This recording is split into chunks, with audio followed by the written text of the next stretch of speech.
Assalamu alaikum warahmatullahi ta'ala wabarakatuh. Barkanmu da zuwa wannan channel ɗin tamu mai albarka. Dan uwa, idan yau ka fara zuwa wannan channel ɗin tamu, ka danna mana alamar subscribe, sannan ka danna mana alamar ƙararrawa.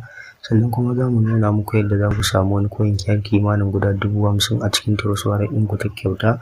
Da farko dai, idan baka da Trust Wallet, za ka zo Play Store. Idan ka shiga Play Store sai ka rubuta Trust Wallet. Idan ka rubuta Trust Wallet sai ka zo kamar yadda za ka rubuta Trust Wallet. Da zarar ta kama sai ka danna nan wajen, za ka zo sai sa maka install. To sai ka taɓa install ɗin, sai ka yi install ɗin da to mu muna da ita, ba mu da buƙatar mu ƙara ɗaukowa.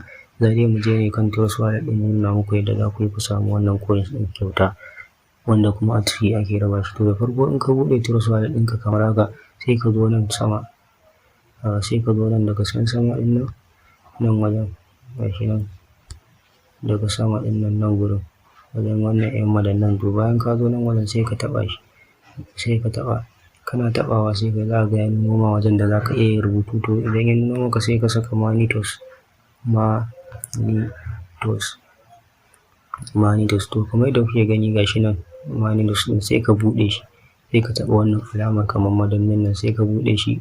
Kana buɗe shi idan ka shiga sai ka ja, to gashi nan kun gani sun bamu guda 50,000 Manitos, sun bamu guda kimanin 50,000. To haka za ka yi wannan ɗan uwa, da zarar ka shiga ka buɗe shi za su ba ka ma guda 50,000 ɗin. Sannan kar ka manta ka danna mana alamar subscribe, sannan ka danna mana alamar ƙararrawa. Assalamu alaikum warahmatullahi ta'ala wabarakatuh. Sannan za mu dinga kawo muku dukkanin abin da ya shafi harkar cryptocurrency da kuma mining, domin muna da airdrop da yawa wanda za mu nuna muku yadda za ku je ku same su, sannan kuma da yadda za ku dinga yin mining na cryptocurrency. Ku da ku kasance tare da wannan channel tamu ta Binimalik Tech, Crypto and Tech. Sannan kuma ku yi sharing ɗin duk bidiyon ɗin da muka ɗora muku, sannan ku danna mana liking. Na gode.